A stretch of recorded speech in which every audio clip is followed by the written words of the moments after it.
এখন যেহেতু তাওবার দরজা বন্ধ হয়ে যায়নি, অহংকারী যারা আছেন, সে যে কোনো জিনিসের অহংকারী হোক, আমি আবার বলছি, রূপের হোক, লেখাপড়ার হোক, সম্পদের হোক, ক্ষমতার হোক, চেয়ারের হোক, অহংকার যাদের ভেতরে বাসা বেঁধেছে, আপনি এই মুহূর্তে নিজেকে পাল্টান।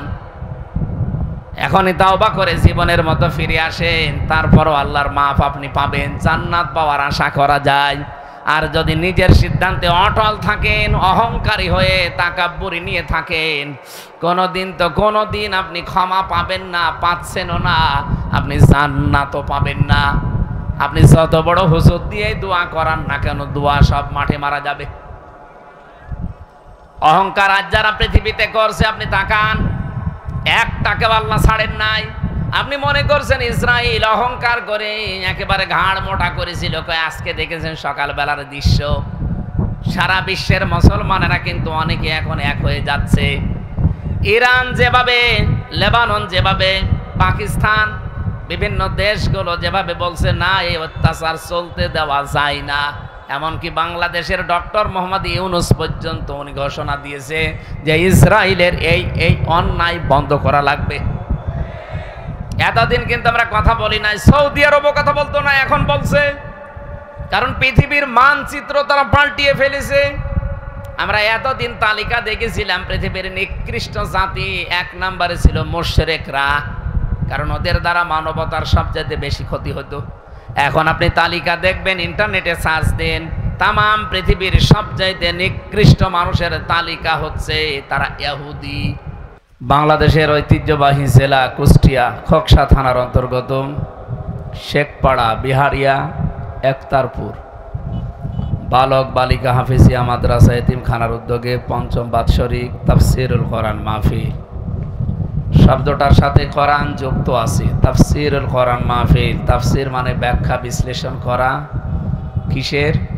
কোরআনের। বলেন তো কিসের? এই যে রমজান মাস চলছে, এই মাসে আল্লাহ এই কোরআন দিয়েছিলেন।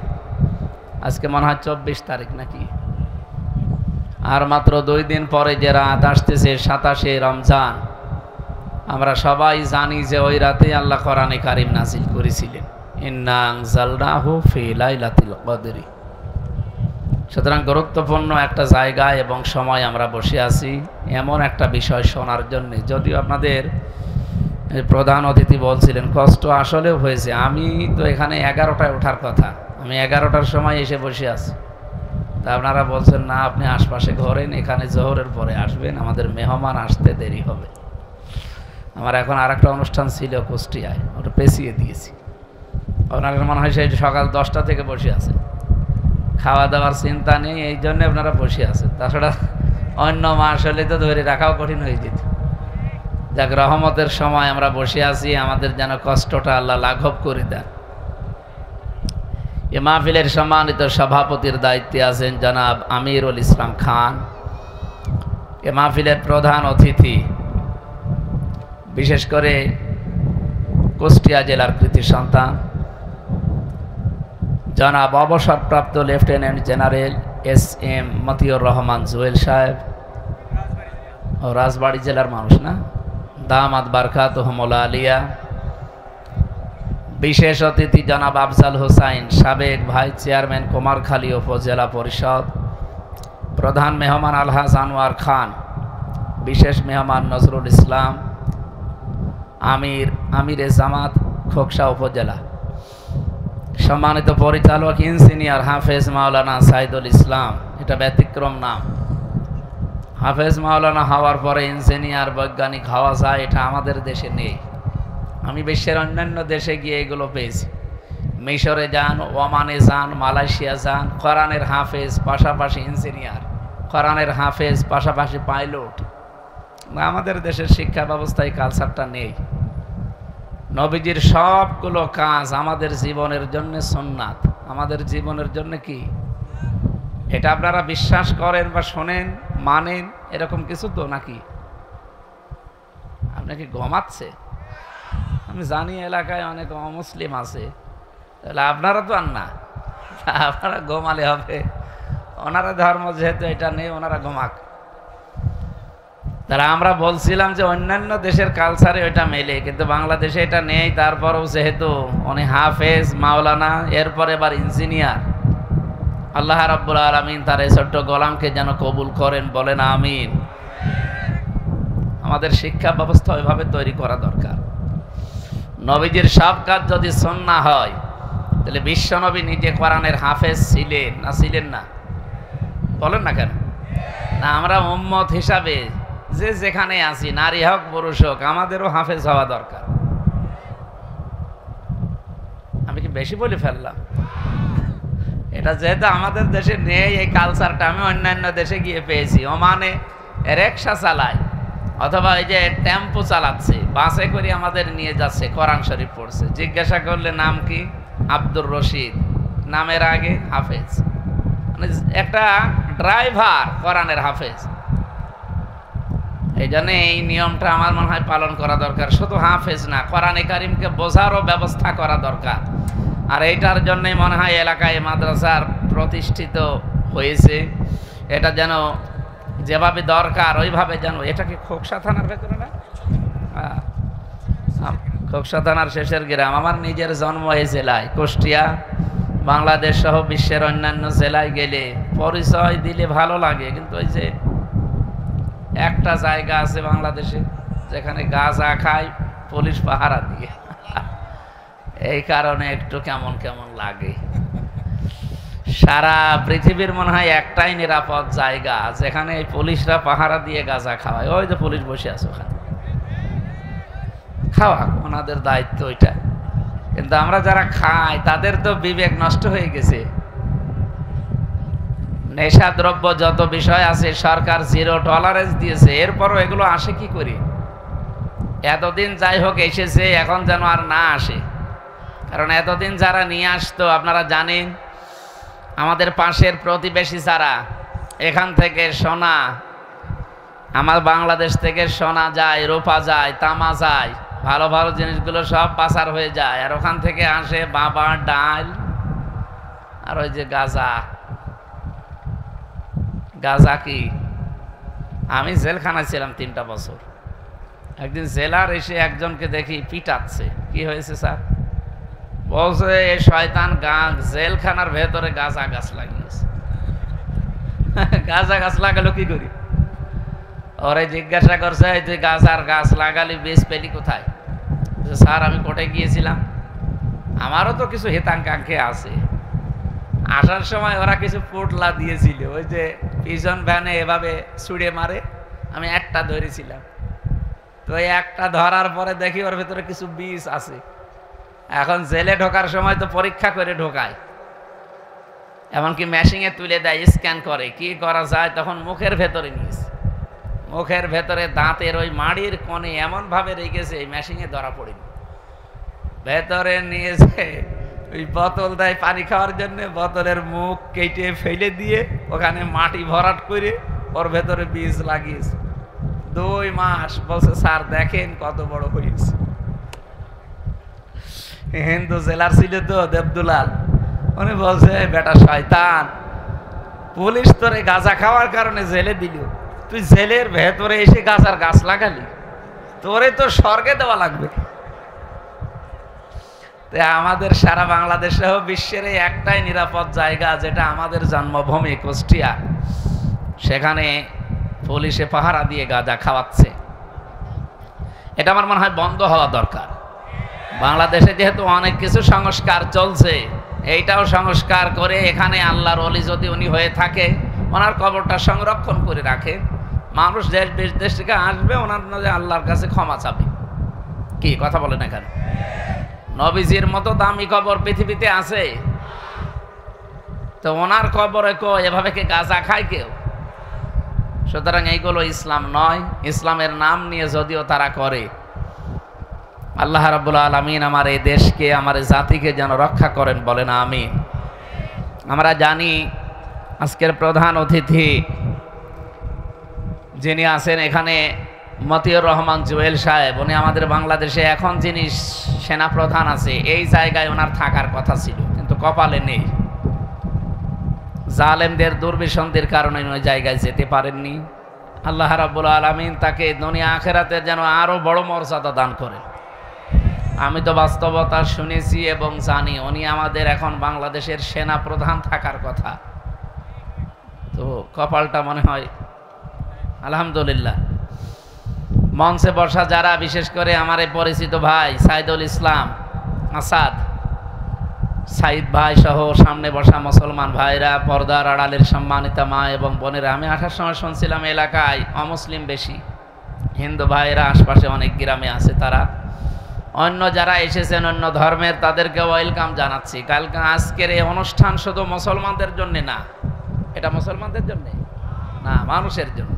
যেহেতু আপনারাও মানুষ, আশপাশে যদি এসে থাকেন আপনাদেরকে ওয়েলকাম জানাচ্ছি, আসেন। কোরআনে কারীম এটা যেহেতু সবার জন্যে, পৃথিবীর অন্যান্য ধর্মগ্রন্থের মতো না এটা, যে তাদের ধর্মীয় গুরু ঠাকুর পুরোহিত ছাড়া কেউ পড়তে পারবে না, না, কোরআন শরীফ সবার জন্য ওপেন। আপনি এর কাছে আসবেন, যদি মানুষের মন নিয়ে আসেন, আল্লাহর কসম আপনাকে আল্লাহ হেদায়েত দিয়ে দেবে। সম্মানিত কুষ্টিয়াবাসী বা রাজবাড়িবাসী, আমরা দুই জেলার, যেহেতু বর্ডার, দুই জেলার মানুষ এখানে আছি। আমরা কথা বলছিলাম সেই দিন যশোরে এক কলেজের অধ্যাপক, বিসিএস ক্যাডার, ওনারে বললাম যে স্যার আপনি অন্য ধর্মের মানুষ, হিন্দু, আপনাকে আমি মুসলমান হতে বলছি না, আর আমাদের ধর্মে জোর জবরদস্তি বাড়াবাড়ি নেই। যদি এটা থাকতো আপনাকে আমরা পিটিয়ে মুসলমান বানিয়ে ফেলতাম, কারণ আমাদের দেশে ৯৬% আমরা মুসলমান, আর অন্য জাতি আছে মাত্র 4%। আমরা যদি বাড়াবাড়ি করি, জবরদস্তি করি, কেউ এ দেশে অন্য ধর্মে থাকতে পারবে? পিটিয়ে মুসলমান বানিয়ে ফেলবো না?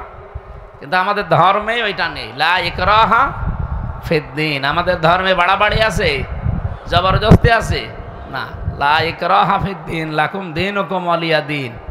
আপনার ধর্ম আপনি পালন করেন, আমারটা আমি পালন করব, কিন্তু বাধা দেওয়া যাবে না। এই বাধা দেওয়ার সংস্কৃতি এতদিন ছিল, সামনে যদি এদেশে ইসলাম আসে, এই দেশে আর কোনো ধর্মের মানুষের অধিকার নিয়ে সিনিমিনি খেলা হবে না, খেলতে দেওয়া হবে না। আলাকাদ কাররামনা বানি আদম, আমি বনি আদম সন্তানকে সম্মান দিয়েছি। আল্লাহ কি বলেছেন যে আমি মুসলমানকে সম্মান দিয়েছি? এই জন্য অন্য ধর্মের যারা আছেন ভয় পাবেন না, চিন্তায়ও থাকবেন না। আপনারা এই মুসলিম দেশে আমানত আমাদের কাছে, আমরা যতটুকু নিরাপদ তার চাইতে 100 গুণ বেশি নিরাপদে থাকবেন আপনারা। এতদিন জুজুর ভয় দেখিয়েছিল, ওই ভয়টা এখন কেটে যাবে ইনশাআল্লাহ। গোবিন্দ পরামানিক কয়েকদিন আগে ঘোষণা দিয়েছে, আপনারা শুনেছেন, আপনাদের হিন্দু নেতা, উনি জানিয়েছে এই দেশে যদি ইসলাম আসে আমরা সবচাইতে বেশি নিরাপদে থাকতে পারি।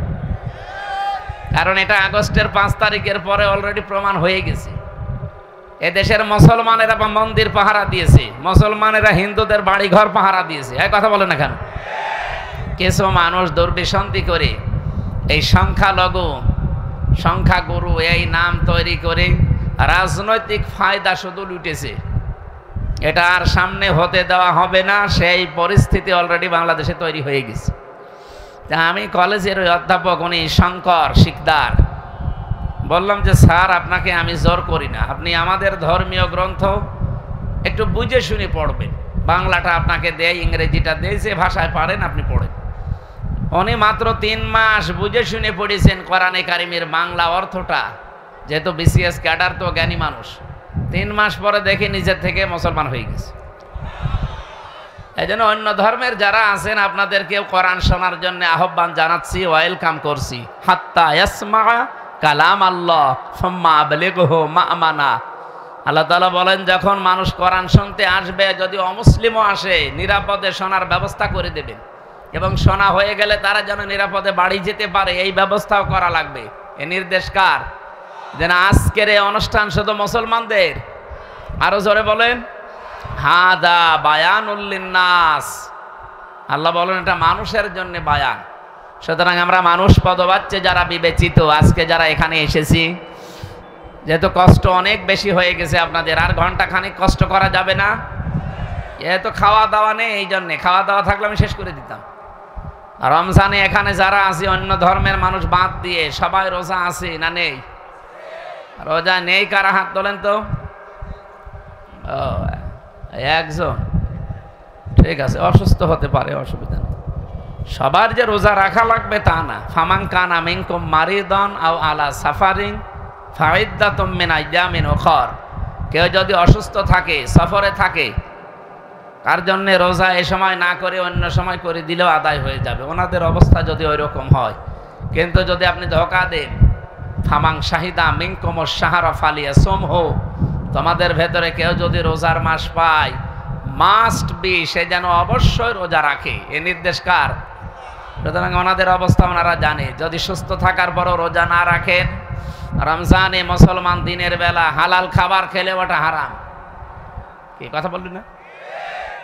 আপনারা যদি এই অবস্থা থাকেন, সামনে 11 মাস বাকি আছে, যে কোনো সময় 30টা রোজা আপনাকে করা লাগবে। রোজা কোনো মাফ, নামাজ মাফ আছে, মাফ নেই মানে মেয়েদের যে শরীর খারাপ হয় 3 দিন 5 দিন 7 দিন মাসে 10 দিন, এই সময় যদি নামাজ না পড়ে পরবর্তীতে আবার ওই নামাজ কাজা করা লাগে না, ওদের নামাজ জীবনের মতো ওই 10 দিন মাফ। কিন্তু রোজা এটা যদি এই 3 দিন 5 দিন 7 দিন করতে না পারেন, আপনার জন্য কিন্তু মাফ নেই। বাকি 11 মাসের ভেতরে এই যে কয়টা রোজা নষ্ট হবে, ভাঙ্গা পড়বে, আপনাকে মাস্ট বি করে দেওয়া লাগবে। কত বড় গুরুত্বপূর্ণ জিনিস দেখেছেন আল্লাহর বিধান। যারা রাখতে পারেন না অবশ্যই কিন্তু রেখে দিয়েন, নয়তো আপনি কিন্তু জবাব দিতে পারবেন না। 2017 সাল, ইউশোনারি ওসামি, একজন জাপানের বিজ্ঞানী, উনি চিকিৎসা বিজ্ঞানের উপরে নোবেল পেয়েছে স্বাস্থ্য নিয়ে গবেষণা করে। ওনার যে গবেষণা অটোফেজি, আপনারা হয়তো নাম শুনতে পারেন। উনি চিন্তা করলেন, এই যে একাধারে মানুষ খাবার খায়, মানুষের শরীরে প্রায় 2 কোটি কোষ আছে, কোষ যেগুলো রক্তকে কন্ট্রোল করছে। প্রায় 5.5 কেজি রক্ত আমাদের শরীরে প্রবাহমান, 226 কিলোমিটার বেগে রক্তগুলো মাথা থেকে পা পর্যন্ত প্রবাহিত হচ্ছে। এগুলোকে রিফাইন করার জন্য যেগুলো গুরুত্বপূর্ণ ভূমিকা পালন করে তার নাম কোষ। তার নাম কি? এগুলো কয়টা? 2 কোটির উপরে আল্লাহ বানিয়ে দিয়েছে। কিন্তু একাধারে মানুষ যখন খাবার খেতেই থাকে, তখন ওই কোষ পাশে আরো কিছু বৃদ্ধি হতে থাকে অতিরিক্ত। এই যে এখানে ফসল আপনারা লাগিয়েছে, এটা মনে হয় রসুন না পেঁয়াজ, এই পেঁয়াজ আসল যেটা, ওর পাশে আগাছা নেই? এ কথা বলছে না কেন? পেঁয়াজে আপনি সার দেন তাও হতে চায় না, আরো আগাছা যত কাটেন আরো বাড়ে। আগাছা পরগাছার জ্বর বেশি না কম? ফসলের চাইতেও বেশি। এখন যেহেতু কোষগুলো আল্লাহর তৈরি করা, বাকি যেগুলো বৃদ্ধি হয় ওগুলোর জোর তুমি এত বেশি বেড়ে যায় যে আসল জিনিস নষ্ট হয়ে যায়।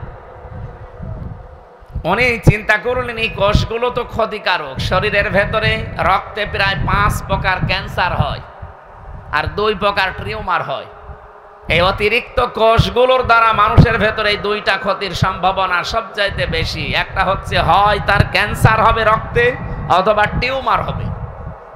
এই রোগ থেকে তো মানবতাকে বাঁচানো লাগবে, মানব জাতিকে। চিন্তা ভাবনা করে উনি এই অটোফেজি আবিষ্কার করেছিলেন। আমরা যেটাকে সিয়াম বা রোজা বলে ডাকি, উনি দিলেন যে 29 দিন থেকে 30 দিন যদি কেউ দিনের বেলায় 12 থেকে 14 ঘন্টা না খেয়ে থাকতে পারে, আল্লাহর তৈরি করা আসল কোষগুলো তখন ক্ষুধার্ত হয়ে যায়, তখন খাবার পায় না, ওই আশপাশে অতিরিক্ত বৃদ্ধি হওয়া কোষগুলো তখন খেতে আরম্ভ করে। 29-30 দিনে খেতে খেতে আপনাকে একেবারে সাবাড় করে সুস্থ করে দেয়, তখন ক্যান্সার এবং টিউমার থেকে আপনি বাঁচতে পারেন। চিন্তা করলেন এই তথ্যটা ধর্মীয় কোনো গ্রন্থে আছে কিনা দেখি। 257টা রাষ্ট্র আছে পৃথিবীতে, 4500 ধর্মের লোক আছে দুনিয়ায়। যে যে ধর্ম পালন করে প্রত্যেক ধর্মে আলাদা আলাদা ধর্মীয় গ্রন্থ আছে। আমরা যেমন মুসলিম, আমাদের ধর্মীয় গ্রন্থের নাম কি? বলেন বলেন। এরকম নাম করা 27টা ধর্মীয় গ্রন্থ এক জায়গায় করে মিলিয়েছেন, দেখি এই তথ্য পাওয়া যায় কিনা। সর্বশেষ তিনি পেয়েছেন কোরআনে কারীম, মুসলমানদের ধর্মীয় কিতাব, সূরা বাকারা 184 নম্বর আয়াতের শেষের অংশে আল্লাহ রাব্বুল আলামিন বলেন, ওয়াং তাসুমু খায়রুল লাকুম ইন কুনতুম তা'লামুন। তোমরা যদি রোজা রাখতে পারো, সিয়াম সাধনা আসতে পারো, তাহলে তোমাদের জন্য ভালো হবে, উপকার হবে। এই যে খায়রুল লাকুমের ব্যাখ্যা তিনি দিয়েছেন যে কি উপকার হয়। এখানে 27টা কারণ তিনি দিয়েছেন। আমি তো আর বিজ্ঞানী না যে আপনাদের ওইগুলো বোঝাবো, আমি তাফসীর করার জন্য বুঝেছি, একটা ইঙ্গিত দিলাম শুধু, যে রমজানুল মোবারকে যারা রোজা রাখেননি তারা নিজেরই ক্ষতি করছে। যারা রেখেছেন রোজা, অনেকে বলে হুজুর আমার গ্যাস, আমি থাকতে পারি না। এটা একটা ডাহা মিথ্যা কথা। রোজা রাখলে গ্যাস আরো ভালো হয়। যারা বলে আমার ডায়াবেটিস, আমি রাখতে পারি না, আরে ভাই ডায়াবেটিস আপনার কি আমার চাইতে বেশি? আমি জেলখানায় 3টা বছর যেহেতু ফাঁসির কন্ডেম সেলের ভেতরে ছিলাম, 24 ঘন্টা তালা লাগানো, মানসিক একটা টেনশন, এরপরে যোগাযোগ বিচ্ছিন্ন, এ কারণে আমার ডায়াবেটিস হয়ে গেছে। আমার ডায়াবেটিস অনেক ছিল 27, অথচ রোজা রেখে এই কয়দিনে মাপ দিয়ে দেখলাম 8 নেমে এসেছে। কোথায় 27, কোথায় 8, অথচ কিছু খায়ও নি।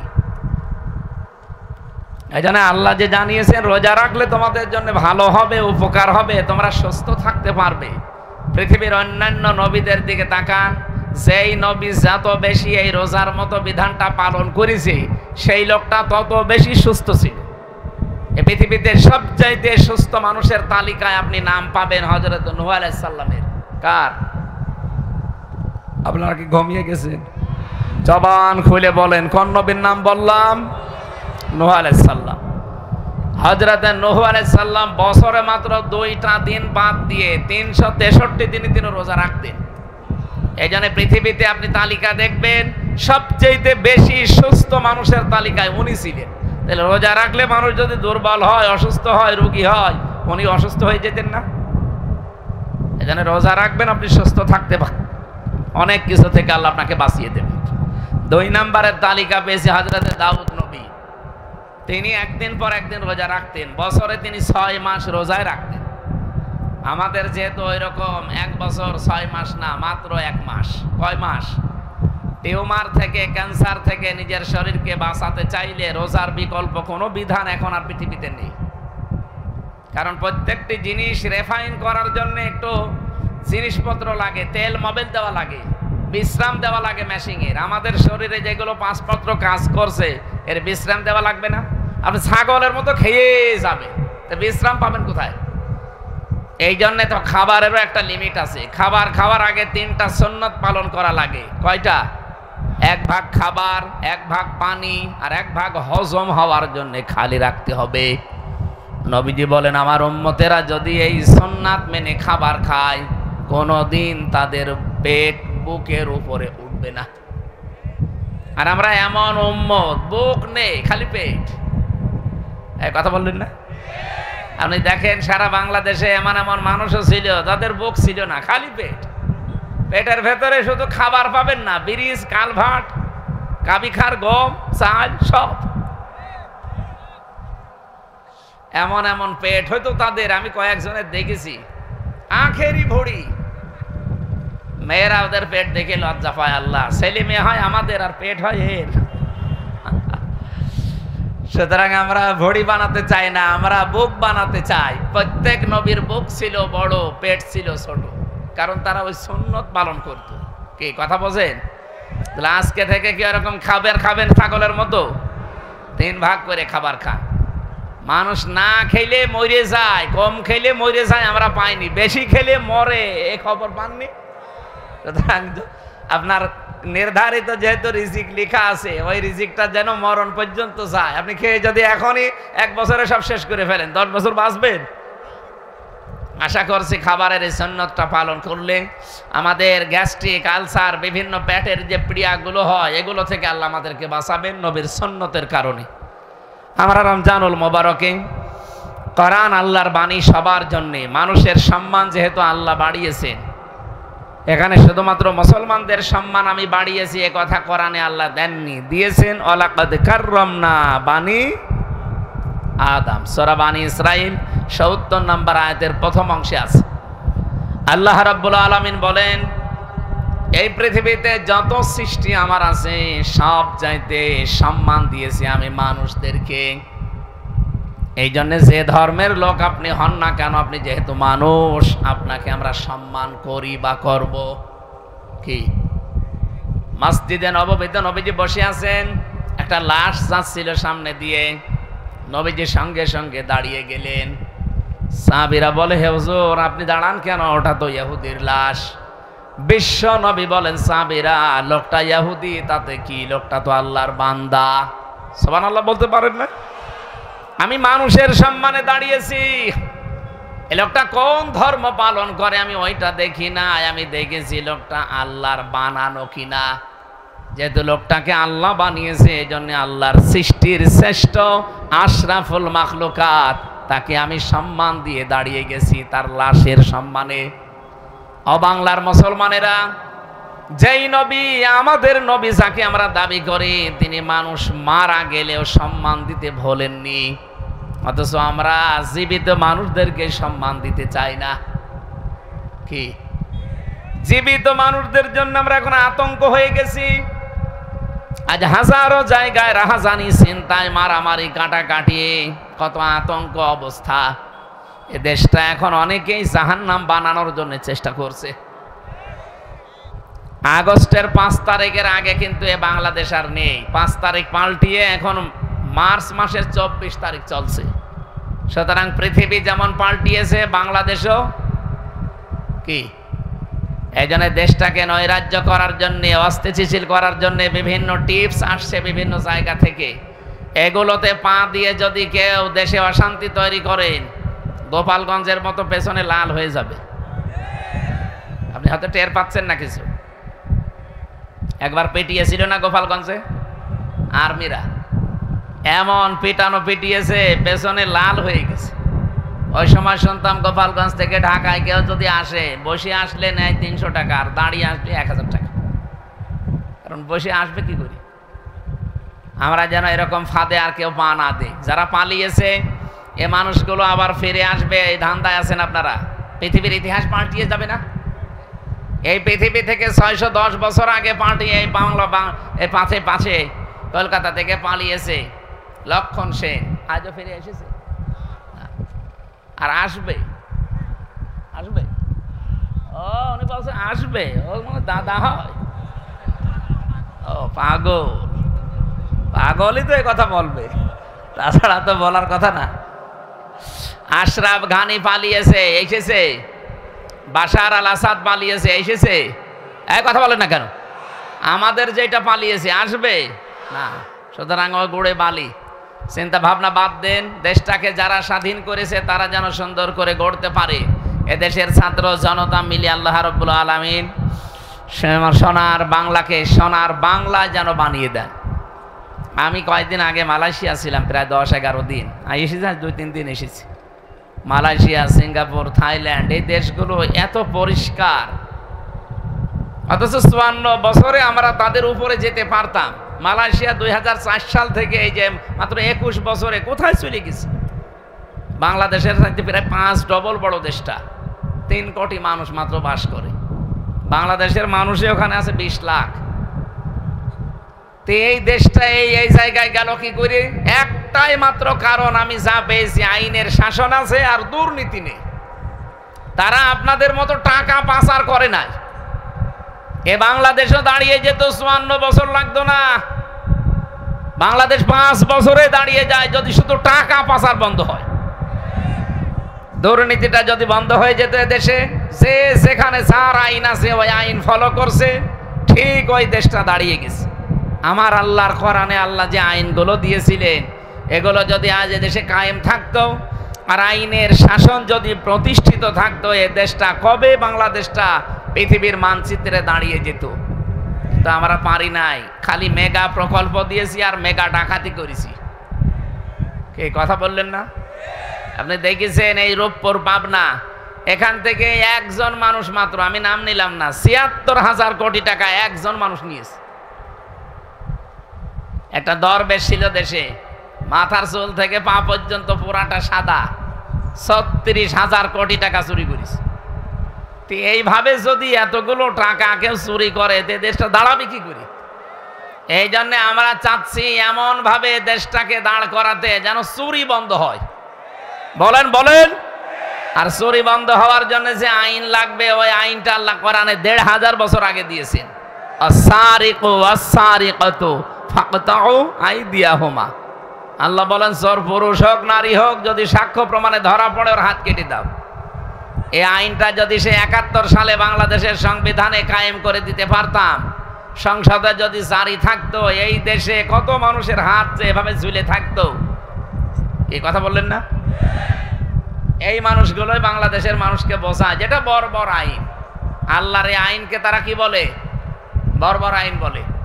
এই দেশে একজন বলেছিল, তিনি মারা গেছেন, সরঞ্জিত সেনগুপ্ত বাবু বলেছিল মুসলমানদের কোরআনের এই আইনটা সূরা মায়েদার ৩৮ নম্বর আয়াত, এটা একটা বর্বর আইন। বলেন নাউজুবিল্লাহ। কেন বলেছিল? কালো বিড়াল ধরা পড়েছিল। কারণ ওনার হাত ওই সময় থাকার কথা যদি এই আয়াতটা সংসদে থাকতো। এক কথা বলেন না কেন? আমার ছোট দাদা সৌদিতে থাকে, উনি আমারে বলছিল, হামজা আমি অজুখানায় দেখে একটা মোবাইল ঘড়ি পড়ে আছে, চিন্তা করলাম কেউ তো নিচ্ছে না, আশপাশে তাকিয়ে দেখলাম কেউ নেই, তুলে নিলাম। কিন্তু মনের ভেতরে ভয়, যদি কেউ ধরে ফেলে সিসি ক্যামেরা দিয়ে, তাহলে তো আমার কি কাটা যাবে? বলেন না কেন? আর দেশে গেলে মানুষ বলবে হাজী সাহেব চোর। এই ভয়ে তাড়াতাড়ি করে যেখানে হারানো জিনিস জমা দেয় ওই জায়গায় জমা দিলাম। ওনারা জিজ্ঞাসা করলাম, ভাই এই জিনিসের দাম কেমন হবে? উনি আমারে বলছে, ইয়াহাজি ওল হজ্জা তাই না বিলা দোকা। হাজি দেশ কোথায়? উনি বলছে, যে তুমি বাংলাদেশ। আমি বাংলাদেশ থেকে এসেছি। এই জিনিসের দাম কেমন বলে? উনি বলছে, আপনার বাংলাদেশের টাকার যে মান, ওই টাকা অনুযায়ী এই মোবাইল, এই ঘড়িটা, এই ঘড়ির দাম এখন কমপক্ষে ৭২,০০০ টাকা। উনি বলছে ৭২,০০০ টাকার ঘড়ি পড়ে আছে, কেউ নিচ্ছে না। বাংলাদেশে থাকবে? ৭২ পয়সা থাকে না। আমার এক দুষ্টু বন্ধু ছিল ভার্সিটিতে, এত দুষ্টু, ও ঢাকায় যাচ্ছে একটা নর্মাল কোচে চুড়ি, হঠাৎ ওর পেটে গন্ডগোল। ওই সিরাজগঞ্জের গোল চত্বরে গাড়ি থামবে, বনপাড়া নাটোরে পার হওয়ার পরে ড্রাইভারকে বলছে, ভাই গাড়ি থামান, আমি নেমে যাবো। ড্রাইভার বলছে, না এ গাড়ি থামবে না, তোমার যদি বেশি অসুবিধা হয় তো পেছনে বসে বসে আল্লাহ আল্লাহ কর। বলছে, পেটে আমার গন্ডগোলে কি আল্লাহ আল্লাহ থামে?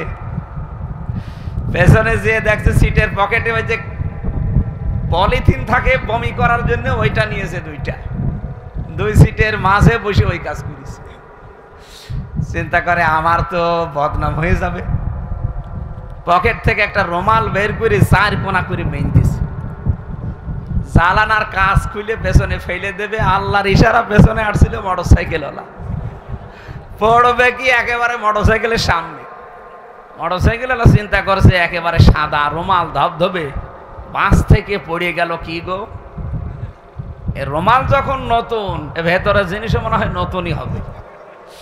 ও বলছে, দেখলাম রাস্তায় ওই লোকটা তুলে নিল কাজ দিয়ে, আমি তাকিয়ে আছি। ও বাড়ি যেয়ে টের পাবেন যে কোন নতুন জিনিস। আমারে বলছিল, হামজা আমরা যেভাবে ডিজিটাল হওয়া আরম্ভ করেছি, এদেশে পায়খানাও নিরাপদে নেই, তার প্রমাণ আমারটা।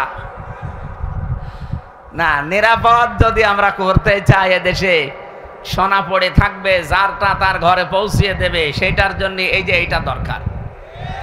এই কথা বলছেন আল্লাহ রাব্বুল আলামিন এই রমজানুল মোবারকের জন্য এইটার নাম দিয়েছেন শাহরু রমাদানাল্লাযী উনজিলা ফীহিল কুরআন। আল্লাহ পাক বলেন এই সেই মাস যার নাম রমজান। এখানে আমি তথ্য জানার জন্য বলছি, আলেম আছে না? কোরআন শরীফে কয়টা মাসের নাম আছে বলেন তো? কয়টা? না, মুহররম, সফর, রবিউল আউয়াল আছে? নেই। কোরআনে মাত্র একটা মাসের নাম আল্লাহ দিয়েছেন, তার নাম রমজান। 12টা মাসের নাম সূরা তাওবা একবারে আছে, কিন্তু নাম নেই। ইন্না ইদ্দাতাশ শুহুরি ইনদাল্লাহি 12 শাহরান ফি কিতাবিল্লাহ। আল্লাহ বলেন আমার কিতাবে আমি লিপিবদ্ধ করেছিলাম 12টা মাসের নাম, কিন্তু কি কি এটা আর বলেন নাই। একটা মাসের নাম শুধু কোরআনে আল্লাহ দিয়েছেন, নাম কি? আরো জোরে বলেন। রমজান শব্দের শাব্দিক অর্থ হচ্ছে জ্বালিয়ে দেওয়া, পুড়িয়ে দেওয়া, শেষ করা, মিটিয়ে ফেলা। প্রায় 33টা অর্থ আছে। রমজান অলরেডি এখন চলছে, কি চালিয়ে দিতে এসেছে রমজান? হ্যাঁ, আমাদের অপরাধ, আমাদের পাপ, আমাদের গোনা, আমাদের অহংকার, আমাদের আমিত্ব। সুতরাং অহংকার যাদের আছে তাদের অহংকারে রমজানে যেন জেলে পুড়ে শেষ হয়ে যায়। কথা বলেন না কেন? রমজান আসার পরও যদি আপনি অহংকার থেকে মুক্ত হতে না পারেন, আপনি মরণের আগে আর সোজা হবেন না। আপনার ভেতরে আমিত্ব আছে, আমি কি হনুরে, হনুমান হয়ে গেছে। এইটা আপনার ভেতর থেকে রমজান আসার পরও যদি দূর না হয়, আপনি বিশ্বাস করে নিতে পারেন যে আপনি মরণের আগে আর সোজা হবেন না। আপনার ভেতরে শয়তানি যে কাজ কারবারগুলো উকি মারে, শয়তান তো এখন বাধা আছে, এরপরও আপনার দ্বারা শয়তানের কাজ কারবার হয়। শয়তানের কাজ কি? শয়তানের এক নাম্বার কাজ হচ্ছে দুনিয়াতে শয়তান অপচয় করে বেশি। কি করে? আরো জোরে বলেন। আপনার জীবনে অপচয় আছে?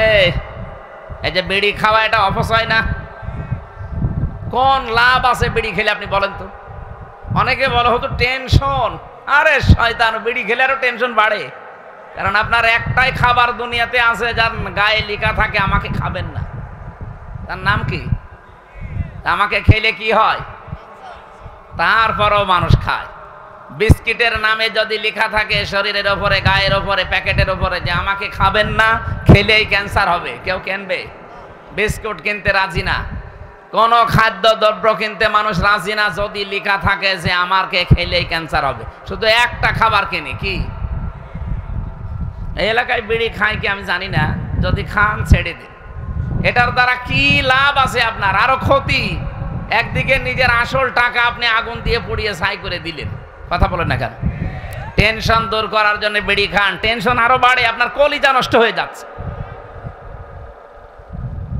যদি একবার ক্যান্সার শরীরে বাসা বাঁধে, 14 বংশ বিক্রি করে একটা ঔষধের পয়সা হবে না। সুতরাং এই মহামারী এবং ভয়ঙ্কর এই মারাত্মক রাস্তায় যেন আমরা কেউ পা না দেই। যারা খান আজকে থেকে আল্লাহকে ভয় করে ছেড়ে দেবেন। কারা কারা ছেড়ে দেবেন হাত তোলেন তো? এই একজন বিড়ি খায়, ঠিক আছে। এই এলাকা তো অনেক ভালো দেখছি, হিন্দু হলেও ভালো আছে। আমার ভাইরা, শয়তানের এক নাম্বার কাজ আমরা বলছিলাম অপচয় করা।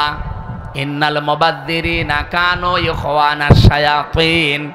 অবশ্যই যারা অপচয় করে এরা আর মানুষ থাকে না, এরা শয়তানের ভাই হয়ে যায়। বলেন নাউজুবিল্লাহ। ও কুষ্টিয়া রাজবাড়িবাসী, ভালো করে শোনেন। পৃথিবীতে যত গুনাহ আছে, যত অপরাধ আছে, সে জেনার মতো গুনাহ হোক, মানুষ হত্যা করার মতো অপরাধ হোক, কিন্তু আল্লাহ কোনো অপরাধীকে বলেন নাই শয়তানের ভাই। শুধু একটা অপরাধীকে আল্লাহ বলেছেন শয়তানের ভাই, সেটা হচ্ছে যারা, বলেন বলেন, আরো জোরে বলেন। এই যে কত যুবক মানুষ আছে তারা অপচয় করে চোখের।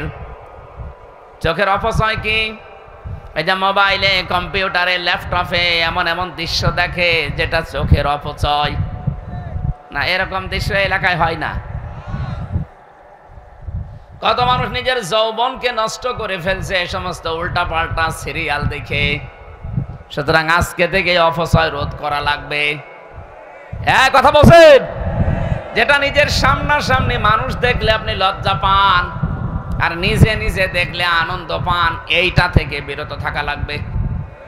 এই মোবাইলে মানুষের এমন এমন দৃশ্য তৈরি করা আছে যেটা নিজে দেখলে আনন্দ পায় আর অন্য দেখলে লজ্জা পায়, শরম পায়।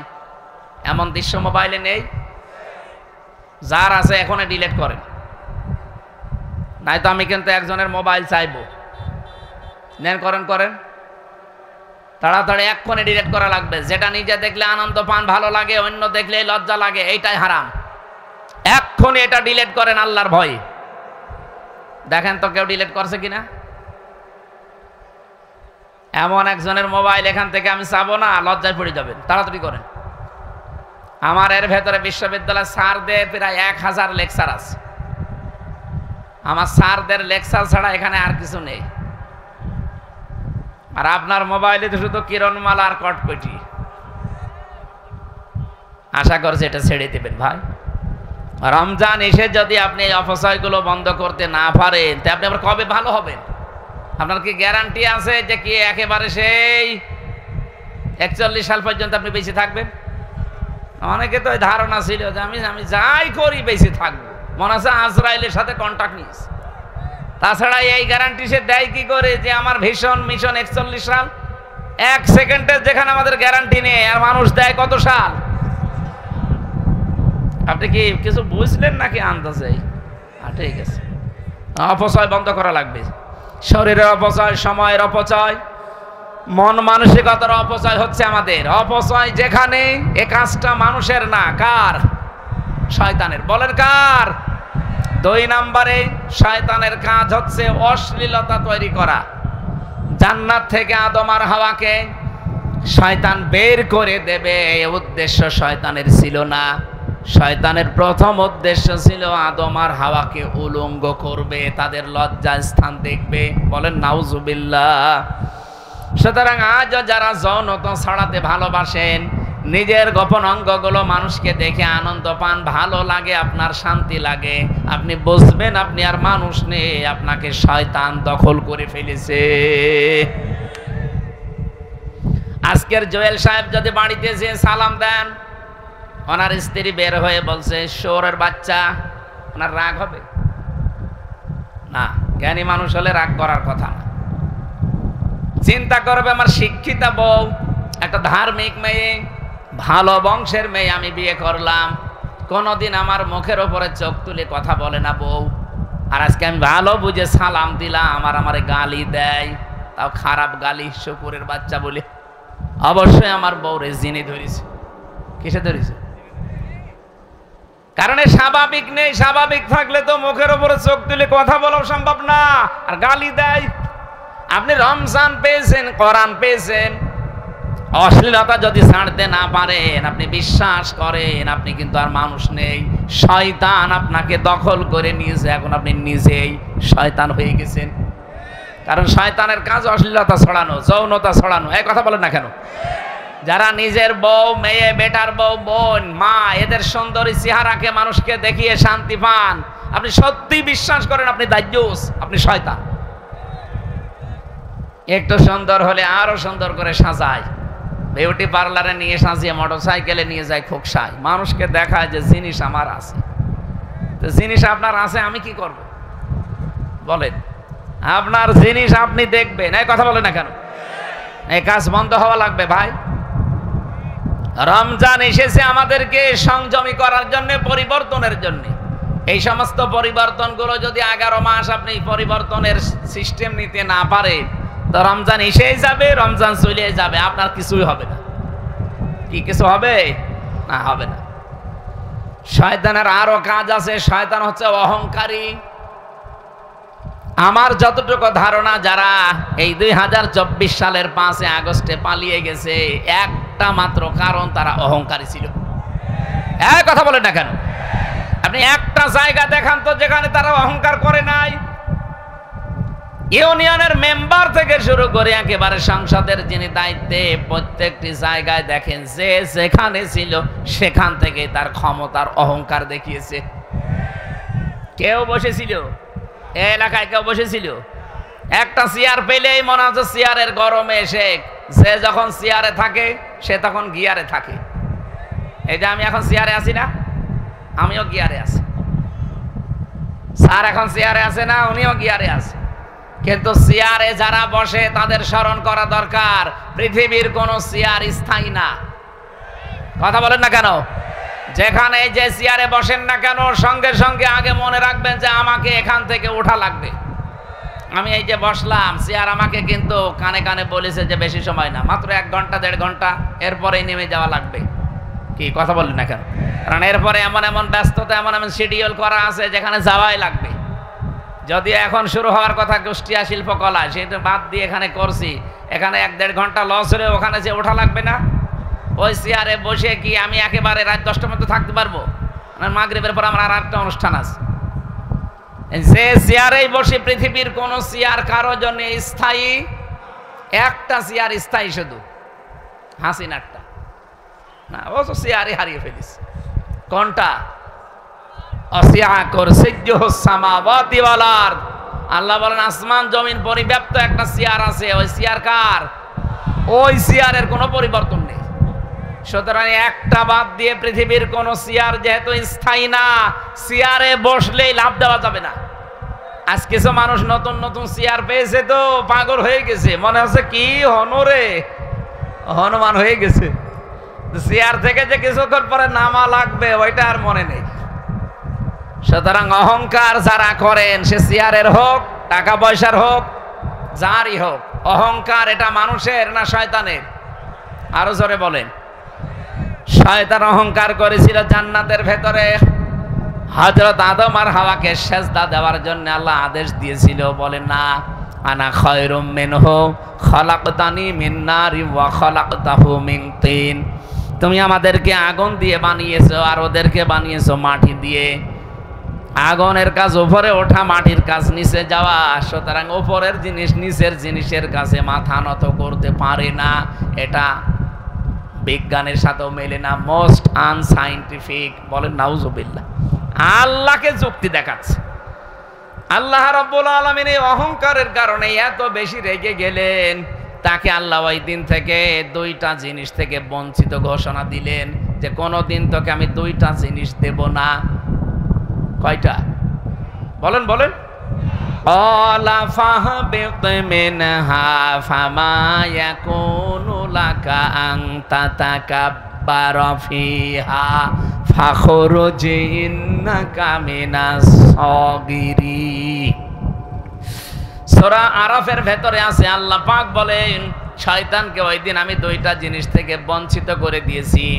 এক নম্বরে বললাম কোনোদিন তোকে আমি জান্নাতে দেব না, দুই নম্বরে কোনোদিন তোকে আমি আল্লাহ ক্ষমা করব না। এই জন্য পৃথিবীতে যারা অহংকারী তাদেরকে আল্লাহ দুইটা জিনিস কোনোদিন দেবেন না। এক নম্বরে তাদের মাফ নেই, দুই নম্বরে তারা জান্নাত যাবে না। কথার অর্থ বোঝেন আপনি?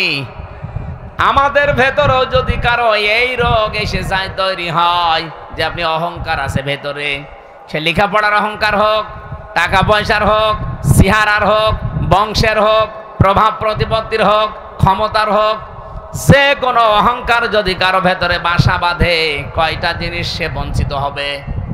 আরো জোরে আর একবার বলেন, আর একবার। এক নম্বরে কোনো দিন আল্লাহ তাকে ক্ষমা, বলেন বলেন। দুই নম্বরে সে কোনো দিন জান্নাতে যাবে। এই জন্য অহংকারী যারা, তাদের একুলও শেষ, আখেরাতও শেষ। এখন যেহেতু তাওবার দরজা বন্ধ হয়ে যায়নি, অহংকারী যারা আছেন, সে যে কোনো জিনিসের অহংকারী হোক, আমি আবার বলছি, রূপের হোক, লেখাপড়ার হোক, সম্পদের হোক, ক্ষমতার হোক, চেয়ারের হোক, অহংকার যাদের ভেতরে বাসা বেঁধেছে, আপনি এই মুহূর্তে নিজেকে পাল্টান। এখনই তাওবা করে জীবনের মতো ফিরে আসেন, তারপরও আল্লাহর মাফ আপনি পাবেন, জান্নাত পাওয়ার আশা করা যায়। আর যদি নিজের সিদ্ধান্তে অটল থাকেন, অহংকারী হয়ে তাকাব্বুরি নিয়ে থাকেন, কোনোদিন তো কোনোদিন আপনি ক্ষমা পাবেন না, পাচ্ছেনও না, আপনি জান্নাতও পাবেন না। আপনি যত বড় হুজুর দিয়ে দোয়া করান না কেন, দোয়া সব মাঠে মারা যাবে। অহংকার আজ যারা পৃথিবীতে করছে, আপনি তাকান, একটাকে আল্লাহ ছাড়েন নাই। আপনি মনে করছেন ইসরাইল অহংকার করে একেবারে ঘাড় মোটা করেছিল, আজকে দেখেছেন সকালবেলার দৃশ্য। সারা বিশ্বের মুসলমানেরা কিন্তু অনেকে এখন এক হয়ে যাচ্ছে। ইরান যেভাবে, লেবানন যেভাবে, পাকিস্তান, বিভিন্ন দেশগুলো যেভাবে বলছে না এই অত্যাচার চলতে দেওয়া যায় না, এমনকি বাংলাদেশের ডক্টর মোহাম্মদ ইউনূস পর্যন্ত উনি ঘোষণা দিয়েছে যে ইসরায়েলের এই অন্যায় বন্ধ করা লাগবে। এতদিন কিন্তু আমরা কথা বলি নাই, সৌদি আরবও কথা বলতো না, এখন বলছে। কারণ পৃথিবীর মানচিত্র তারা পাল্টিয়ে ফেলেছে। আমরা এতদিন তালিকা দেখেছিলাম, পৃথিবীর নিকৃষ্ট জাতি এক নম্বরে ছিল মুশরিকরা, কারণ ওদের দ্বারা মানবতার সবচেয়ে বেশি ক্ষতি হতো। এখন আপনি তালিকা দেখবেন, ইন্টারনেটে সার্চ দেন, তামাম পৃথিবীর সবচাইতে নিকৃষ্ট মানুষের তালিকা হচ্ছে তারা ইহুদি। কি বলেন বলেন? তাদের দ্বারা আজ মানবতার যে ক্ষতি হয়ে গেল ফিলিস্তিনে, গাজায়, এটা উঠে আসার মতো আর না। আজ লেবাননে কি ইসরায়েলে আগুন জ্বলতেছে, এখন ওদের ভেতরে এখন গ্রুপিং হয়ে গেছে। না, কারো ভেতরে যদি একটু মনুষ্যত্ব থাকে, ফিলিস্তিনি গাজার এই দৃশ্য দেখে সে চুপ থাকার কথা না। আমাদের এ কথা হয়তো পর্যন্ত যাবেও না, কিন্তু এ কথা আমার আল্লাহর আরো সে চলে যাবে। আমরা মাসলুমের পক্ষে আছি, জালেমের বিরুদ্ধে আছি, এই কথা বলে না কেন? আমরা আমাদের সাপোর্টার না, আমরা সব সময় এই জালেমদের বিরুদ্ধে আছি। এই জন্য অহংকার করলে যেহেতু আল্লাহ নিজে ধরবেন, আমরা অহংকার থেকে নিজেকে মুক্ত করব, বাঁচাবো। বলেন আমিন। দাওয়াতি কাজ করি আমি, সারা দেশ সারা পৃথিবীর বিভিন্ন দেশে যাই। দাওয়াত শোনার পরেও দেখি অনেক মানুষ আছে অহংকার করে মুখ ফিরিয়ে চলে যায়। আরে ভাই, আমি কি আমার বাবার দাওয়াত দেই, আমার দাদার দাওয়াত দেই? আমি তো দাওয়াত নিয়ে এসেছি আল্লাহর কোরআনের। কথা বলেন ঠিক কিনা? কয়েকদিন আগে সিঙ্গাপুরে ছিলাম, যে মানুষগুলো বাধা দিলেন আপনারা, আমি কি আমার বাবার কথা বলতে গিয়েছিলাম? বলেন। আমি তো কোরআনের আয়াত, পারা, পৃষ্ঠা, লাইন, রুকু, সূরার নাম, তাফসিরের নাম, সব কোটেশনগুলো একেবারে দলিল আকারে বলে দেয় যে বাড়িতে যে মিলিয়ে নেন। আমি শুধু অ্যাডভাইস করছি। দায়িত্ব তো আল্লাহর, যেহেতু আল্লাহ এখানে নেই, উনি আসেন না, ওই দায়িত্বটা আলেম হিসাবে আমি প্রচার করছি। আর আপনি আমার উপরে রাগ করেন, রাগ কি আমার উপর না আল্লাহর উপরে? আল্লাহ আমাদের হেফাজত করুন, বলেন আমিন। কোরআনে যারাই বাধা দিয়েছে, ডাইরেক্ট ইনডাইরেক্ট, আল্লাহ একটাকেও ছাড়েন নাই, ছাড়বেনও না। কারণ আমার কথা যেমন আমার কাছে খুব ভালো লাগে, দামি মনে হয়, আল্লাহর কথা আল্লাহর কাছে দামি না? বলেন বলেন। আল্লাহ রাব্বুল আলামিন এই জন্যই দিয়েছেন যালিকাল কিতাবু লা রাইবা ফি। কিতাবের আগে আলিফ লাম আছে। রব্বুল আলামিন বলেন, এই একটা মাত্র কিতাব আমি দুনিয়ায় পাঠালাম, যেটার ভেতরে কোনো ভুল নেই, সন্দেহ নেই, অবকাশ নেই। কিতাবের আগে আলিফ লাম দেওয়ার 2 নাম্বার কারণে পৃথিবীতে একটা মাত্র কিতাব আছে, যে কিতাব মানুষকে হেদায়েত দিতে পারে। বলেন সুবহানাল্লাহ।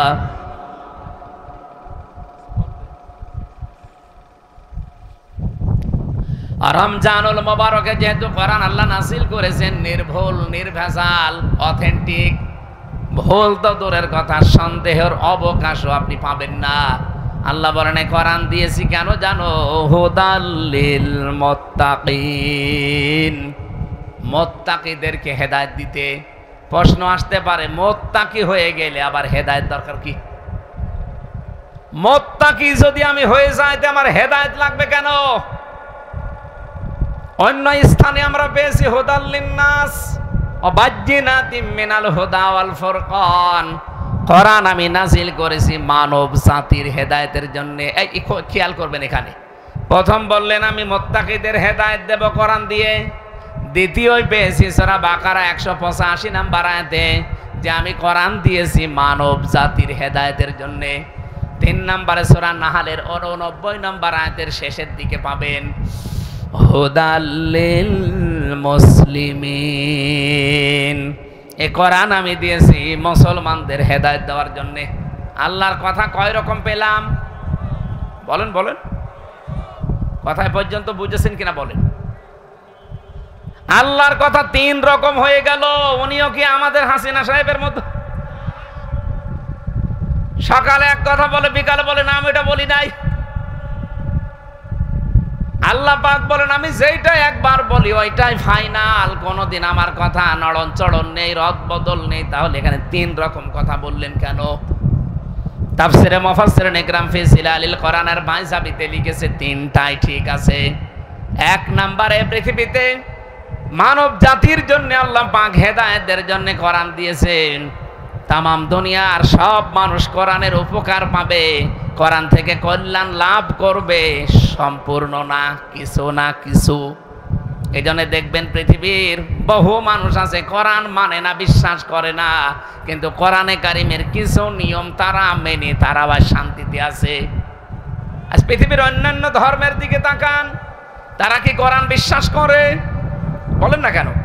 কোরআন মানে, কোরআন যে আল্লাহর পাঠানো কিতাব এটাও তারা বিশ্বাস করতে চায় না। কিন্তু কোরআন থেকে কিছু নিয়ম তারা উপকারের জন্য পারিবারিক জীবনে আর রাজনৈতিক জীবনে তারা নিয়েছে। এটা রেকর্ড হচ্ছে, এই কারণে বলছি। শুধু এই কয়জন মানুষ আমার সামনে না, এখন বাংলার 18 কোটি মানুষই আমার সামনে, এটা কালকে সারা বাংলাদেশে ছড়াবে। আপনি দেখেন পৃথিবীর ময়দানে যারা অমুসলিম, এই যে আপনাদের পাশের গ্রামে হিন্দু, এই হিন্দু ভাইরা কোরআন বিশ্বাস করে না, কোরআন মানেও না, কিন্তু কোরআন থেকে যে একটা নিয়ম আছে বিবাহের কথা কোরআনে নেই। আমিন আয়াতিহি আন খালাকালাকুম মিন আনফুসিকুম আজওয়াজাল লিতাসকুনু ইলাইহা ওয়া জাআলা বাইনাকুম মাওয়াদ্দাতাও ওয়া রাহমাহ ইন্না ফি যালিকা লাআয়াতাল লিকাউমিন ইয়াতাফাক্কারুন। আল্লাহ বলেন আমার বহু নিদর্শন দুনিয়া আছে, এর ভেতরে অন্যতম নিদর্শন এই যে আমি তোমাদের থেকে তোমাদের জোড়া তৈরি করেছি, স্বামীর থেকে স্ত্রী বানিয়েছি। কেন বানালাম? কারণ তার কাছে তুমি শান্তি স্বস্তি এগুলো ফিরে পাবে। তাহলে বিবাহের এই ক্ষেত্রটা ওরা কোরআন থেকে নিয়েছে এই কারণে, কারণ দেখছে পরিবার সমাজ এবং রাষ্ট্রের স্থিতিশীলতা ঠিক রাখার জন্য বিবাহের বাইরে দুনিয়াতে আর কোনো নিয়ম নেই। এই জন্য সব ধর্মে বিবাহ কম বেশি আছে না নেই?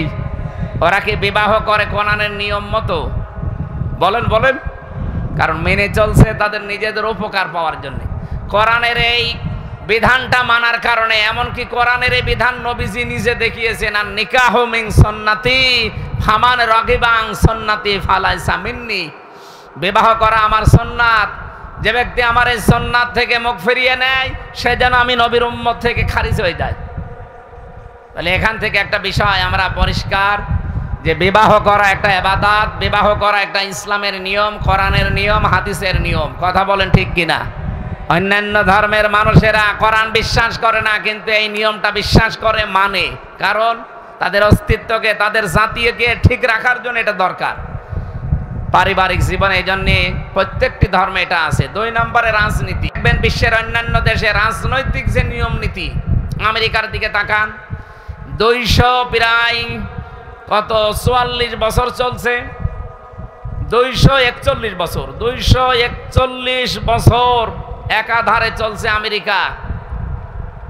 গণতন্ত্রের নাম বলে তারা, সমান অধিকারের নাম বলে তারা, কিন্তু আজ পর্যন্ত কোনো দিন আপনি শুনেছেন যে আমেরিকার প্রেসিডেন্ট কোনো মহিলা?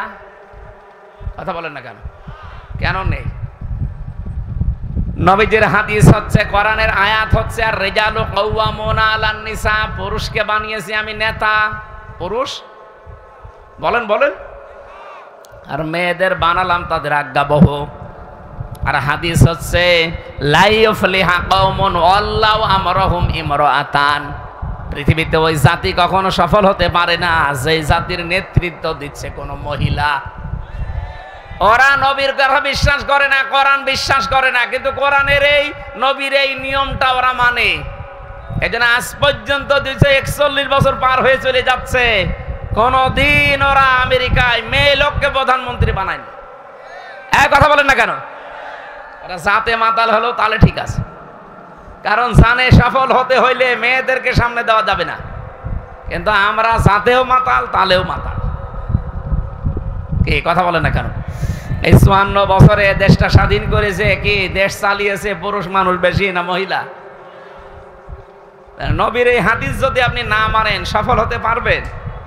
ওরা মেনে নিয়েছে। দেখেন ট্রাম্পের মতো একটা মানুষকে প্রধানমন্ত্রী বানিয়েছে, কমলা হ্যারিসের মতো এত বড় শিক্ষিতা মেয়েকে তারা দায়িত্ব দেয়নি, কারণ জানে মুহাম্মদ রাসূলুল্লাহর কথা ওরা বিশ্বাস করে না, মানেও না, কিন্তু বাস্তবে দেখেছেন চুরি চুরি করে মানতেছে, কারণ জানে যে মেয়েরা আসলে উলট পালট হয়ে যাবে, এ দেশের অস্তিত্ব আর থাকবে না। কারণ মেয়ে লোকের বুদ্ধি যতই হোক পুরুষের অর্ধেক। কি কথা বলে না কেন? এটাকে আমার বানানো, বিজ্ঞান এখন আবিষ্কার করে দেখাচ্ছে মেয়ে লোককে আল্লাহ পুরুষের অর্ধেক বুদ্ধি দিয়েছে। এই জন্য আমরা আরো পেছিয়ে যাই। আমরা উপরে যেতে পারতাম যদি 54 বছরে পুরুষ মানুষ আমাদের দায়িত্বে থাকতো এবং ওটা যদি আল্লাহওয়ালা হতো। কথা বলেন ঠিক কিনা? হযরত ওমর আল্লাহওয়ালা ছিলেন না? এক কথা বলেন না কেন? এই যে রোজার যে 27টা শিক্ষা পাওয়া যায়, তার ভেতরে অন্যতম শিক্ষা হচ্ছে রোজা জবাবদিহিতা তৈরি করে দেয়। বাংলাদেশে 1628 জন মানুষ দায়িত্বে ছিল। এই 1628 জন মানুষ যদি হযরত ওমরের মতো দায়িত্ববান হতো, জবাবদিহিতা এইটা তৈরি করতে পারতো রমজানের রোজার দ্বারা, এ দেশটা জান্নাত হয়ে যেত। খলিফাতুল মুসলিমিন হযরত ওমর দেশের প্রধান, উনি একটা হিসাব করছিলেন বাতি জ্বালিয়ে লম্প জ্বালিয়ে। দেশের প্রধান বিচারপতি হযরত আলী আসলেন, ডাক দিয়ে বললেন, আলী তুমি আমার কাছে আসলে, প্রধান বিচারপতি তুমি দেশের, বলো তো তোমার ব্যক্তিগত কোনো কারণে না রাষ্ট্রীয় কোনো কারণে? হযরত আলী বললেন, না আমি রাষ্ট্রের কোনো বিষয় নিয়ে আসি নাই, এসেছি আমার নিজের ব্যক্তিগত পারিবারিক জীবনের একটা সমস্যা আপনাকে জানাতে। উনি সঙ্গে সঙ্গে বাতিটা লিভিয়ে দিলেন। হযরত ওমরের বাতি লেভানো দেখে হযরত আলীর মন খারাপ হয়ে গেল, যে কি আমি দেশের প্রধান বিচারপতি, আমাকে দেখে আরো বাতি জ্বালাবে কি, আরো লিভিয়ে দিল। হযরত ওমর বললেন, আলী রাগ করবেন না, আমি কিন্তু আপনাকে জিজ্ঞাসা করেছি প্রথমে যে আপনি এসেছেন কেন। আপনি যদি বলতেন যে আমি রাষ্ট্রের কাছে এসেছি, তাহলে আমি বাতি জ্বালিয়ে রাখতাম, কারণ আমি যখন হিসাব করছি এই হিসাবটা রাষ্ট্রের জনগণের তেল পুড়িয়ে আমি রাষ্ট্রের হিসাবে ব্যস্ত আছি। আপনি এসে পারিবারিক জীবনের গল্প করবেন আর রাষ্ট্রের তেল পুড়তে থাকবে, আমি কিয়ামতে জবাব দেব কি? হযরতে আলী বলেন, কথাটা শোনার পরে আগে যে রাগ হয়েছিল, এখন যেন শ্রদ্ধা ভক্তি আমার আরো 100 গুণ বেড়ে গেল। যে মানুষ এত সেনসিটিভ থাকতে পারে, এত সেন্সিয়ার থাকতে পারে নিজের দায়িত্ব সম্পর্কে, যে একজন প্রধান বিচারপতি এসেছে দেশের, তার সাথেও গল্প করতে রাজি না রাষ্ট্রের সম্পদ নষ্ট করি। বাংলাদেশে যদি এরকম মানুষ আমরা 1628 জন পেতাম, এ দেশটা মিনি জান্নাত হয়ে যেত। রমজান কিন্তু ওইটা শিক্ষা দেওয়ার জন্য এসেছিল, কিন্তু ওই রকম মানুষকে আমরা 54 বছরে পেয়েছি না। মানে মাওলানা মতিউর রহমান নিজামী রহমতুল্লাহ আলাইহি মন্ত্রণালয় চালিয়েছে বাংলাদেশে, দুইটা মন্ত্রী চালিয়েছে উনি নিজে। দায়িত্ব পালন করার পরে 36 টাকা বেশি ছিল, টাকাটা রাষ্ট্রের কোষাগারে ফেরত দিয়েছে। নেই মানে আলী হাসান মোহাম্মদ মুজাহিদ রহমতুল্লাহ আলাইহি, এই মানুষটাও মন্ত্রী ছিল, একটা টাকা দুর্নীতি খুঁজে পায়নি অণুবীক্ষণ যন্ত্র দিয়ে। মানুষ নেই মানে ওইরকম মানুষ দেখতে হবে না। আপনি যদি দরবেশের মতো মানুষ দেন, তো 36,000 কোটি টাকা চুরি করবে। একজনের শুনলাম 620টা বাড়ি ভূমি মন্ত্রীর, কিন্তু বাড়িতে একটাও এখন থাকতে পারেন না। কানাডায় বাড়ি বানিয়েছেন, মালয়েশিয়া বাড়ি বানিয়েছেন, সিঙ্গাপুরে, যেখানে যেখানে গেলাম দেখি হোটেলে উঠেছে, ওই সাহেব পাড়া বেগম পাড়ায় ওঠে না। যেই হোটেলে উঠলাম, হোটেলের নিচতলায় এসে একটু গর্ব দেখি 2 শয়তান বসে আছে। কি এখানে কি বলছো? হুজুর আমরা আগে পালিয়েছি। কেন? দেশে থেকে মার খাবো কেন? সাহেব পাড়া বানিয়েছেন, বেগম পাড়া, ওখানে থাকবেন না? ওখানে থেকে মার খাবো। এই দেশে বাঙালি আছে না? যদি দেখে সাহেব পাড়ায় আসি মালয়েশিয়াতে, পিটিয়ে ভর্তা বানিয়ে ফেলবো। এই জন্যে এসেছি, চুরি করে থাকি, কোনো জায়গায় যাই না। কয়দিন থাকবেন এভাবে চুরি করে? কেন এই কাজ করতে গেলেন? হযরত ওমরের মতো দায়িত্বটা পালন করতেন, মরণ পর্যন্ত বাংলাদেশের দায়িত্বে থাকতে পারতেন। কথা বলেন না কেন? কি হবে এত টাকা দিয়ে আপনার? এখন 620টা বাড়িয়ে বানিয়েছিলেন, কি করলেন? একটাও তো থাকতে পারলেন না। এখন থাকা লাগছে ভাড়া করা হোটেলে।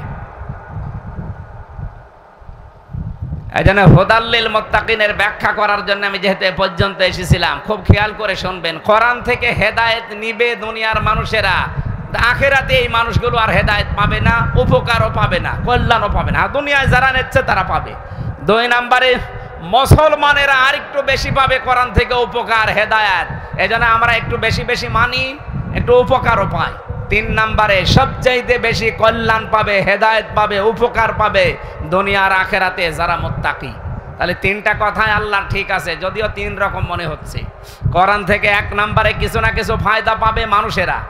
2 নম্বরে কোরআন থেকে ফায়দা আরেকটু বেশি পাবে মুসলমানেরা। 3 নম্বরে সবচাইতে বেশি উপকার পাবে কারা? বলেন বলেন। মুত্তাকিরা উপকার পাবে দুনিয়ার আখিরাতে মিলে। আমরা এবার কোরআন থেকে আপনাদের ব্যাখ্যাটা শোনাচ্ছি, কি উপকার পাবে দুনিয়ার মুসলমানেরা। রব্বুল আলামিন জানিয়েছেন 1 নম্বরে উপকার হচ্ছে,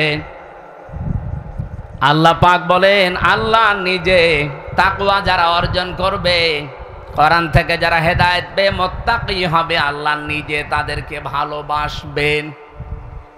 কালকে বলবেন ইন্নাল্লাহা ইউহিব্বুল মুত্তাকিন, অবশ্যই আমি আল্লাহ মুত্তাকিদেরকে ভালোবাসি। বলেন সুবহানাল্লাহ। মানুষ অনেক প্রেমিকার ভালোবাসা পাওয়ার জন্য জীবন শেষ করে দেয়। কি এই যে 14ই ফেব্রুয়ারি 1 বছর ধরে ধরে টাকা গোছায় যে 14ই ফেব্রুয়ারি প্রেমিকাকে ফুল কিনে দেবে ভালোবাসা দিবসে। এখানে যারা মুরব্বী তারা তো সব বসবেন না, যুবক মানুষ টের পায় কি আনন্দ আবেগ আগ্রহ নিয়ে ফুল কিনে নিয়ে দাঁড়িয়ে থাকে সকিনার জন্য। একটা মানুষের ভালোবাসা পাওয়ার জন্য যদি এত শ্রম দেওয়া লাগে, কষ্ট করা লাগে, আল্লাহ বলেন যদি মুত্তাকি হতে পারো আমি আল্লাহ নিজে তোমাদেরকে ভালোবাসবো। সুবহানাল্লাহ বলতে পারেন নাই? 2 নম্বরে আমি পেয়েছি সূরা বাকারা, ওয়া'লামু আন্নাল্লাহা মা'আল মুত্তাকিন। আল্লাহ পাক বলেন আমি নিজে মুত্তাকিদের সঙ্গে থাকবো। বলেন সুবহানাল্লাহ। শুধু ভালোবাসবো তা না, আমি নিজে তাদের সঙ্গী হয়ে যাব। 3 নম্বরে কোন মানুষ যদি তাকওয়া অর্জন করে মুত্তাকি হতে পারে, যত রকমের চক্রান্ত আছে দুনিয়াতে তার বিরুদ্ধে ওই চক্রান্তকে আল্লাহ নিজে নস্যাৎ করে দেবেন। বলেন সুবহানাল্লাহ। ইসলামে দেশে যারা অ্যাক্টিভ ভাবে মেনে চলে তাদের উপরে যত ষড়যন্ত্রের খড়গহস্ত, যত রকমের দুর্বিসন্ধি হয়, চক্রান্ত হয়, সবগুলো থেকে তার নিজের বাঁচা সম্ভব না। বাঁচায় কে? বলেন বলেন। এই 15.5 বছরে ইসলামের অস্তিত্ব থাকার কথা ছিল না, যত রকমের ষড়যন্ত্র আরম্ভ হয়েছিল। বাঁচিয়ে রেখেছেন কে বলেন তো? 4 নম্বরে পেয়েছি মুত্তাকি যারা হবে তাদের আমল আল্লাহ নিজেই কবুল করে নেবেন। ইন্নামা ইয়াতাকাব্বালুল্লাহু মিনাল মুত্তাকিন। সূরা মায়েদা 27 নম্বর আয়াতের শেষের দিকে আছে। আমি দলিলগুলো লম্বা করছি না, কারণ আমার ওই অনুষ্ঠানটা ধরা লাগবে। এখানে আমার 11টায় ওঠার কথা, সেখানে অনেক সময় হয়ে গেছে। 5 নম্বরে রিজিকের দরজা আল্লাহ খুলে দেবেন। এটা সূরা আরাফের 96 নম্বর আয়াতের প্রথম অংশে আছে। 6 নম্বরে তাকে পেরেশানি থেকে আল্লাহ মুক্তি দান করবেন। সূরা তলাকের 2 নম্বর আয়াতে আছে। 7 নম্বরে তার জীবনের যত কাজ আছে আমার আল্লাহ সব কাজ সহজ করে দেবেন। সূরা তালাকের 4 নম্বর আয়াতে আছে। 8 নম্বরে আল্লাহ পাক বলেন কোন মানুষ যদি তাকওয়া অর্জন করতে পারে ওর পেছনের যত গুনাহ ছিল সব আল্লাহ মাফ করে দেবে। সূরা আনফালের 29 নম্বর আয়াতের মাঝের অংশে আছে। 9 নম্বরে জান্নাতুন নাঈম আমার আল্লাহ তাকে দান করবেন। সূরা কলমে ইন্নালিল মুত্তাকিনা ইনদা রাব্বিহিম জান্নাতিন নাঈম 34 নম্বর আয়াত। এরকম 9টা আছে কোরআনে, আর হাদিসে আছে 27টা। আর এই তাকওয়া যদি কেউ অর্জন করতে চায় তাকে দুনিয়ায় 4টা কাজ মাস্ট বি করা লাগবে। কয়টা বলেন বলেন? 1 নম্বর আল খাউফু মিনাল জালিল, আল্লাহকে যেভাবে না দেখে বিশ্বাস করেন, না দেখে ওইভাবে ভয় করা লাগবে। 2 নম্বরে আল আমালু বিত্তানজিল, কোরআনের আমল দুনিয়ায় করা লাগবে। কিসের আমল? কোন বাবা কি করেছে, কোন দাদা কি করেছে ওই আমল না, কিসের আমল?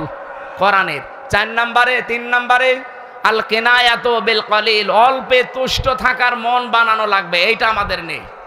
যত আসে আরো বেশি চাই, যত আসে আরো বেশি চাই না। যতটুকু আল্লাহ আপনাকে দিয়েছে মনে করবেন এর চাইতে বেশি হলো আপনার ক্ষতি, এর চাইতে কম হলো আপনার ক্ষতি।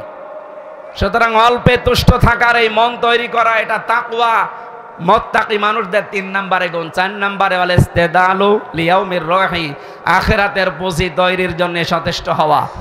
এই যে 4টা এই কাজগুলো দুনিয়ায় যারা করবে এই মানুষগুলোকে আমার আল্লাহ তাকওয়া দান করবে। তাকওয়া হলে লোকটা হবে মুত্তাকি। মুত্তাকির জন্য এই 9টা পুরস্কার দুনিয়ায়, আর আখিরাতে কয়টা? 27টা। বলেন কয়টা? যেহেতু আমরা সময় আর পাচ্ছি না, মাত্র 10 মিনিট আছে, আমার ওই অনুষ্ঠানটা ধরা লাগবে। আমি আজকের মতো শেষ করে দিচ্ছি। আগামী থেকে সময়টা মেনটেন করবেন। আজকে শুধু স্যারের কারণে আমি আর কিছু বলতে পারলাম না। আমি চলে যেতাম 11টায় এসে চলে যেতাম, আপনারা খালি বললেন স্যার আসছে আসছে আসছে, 4টা ঘন্টা আমার কেটে গেল।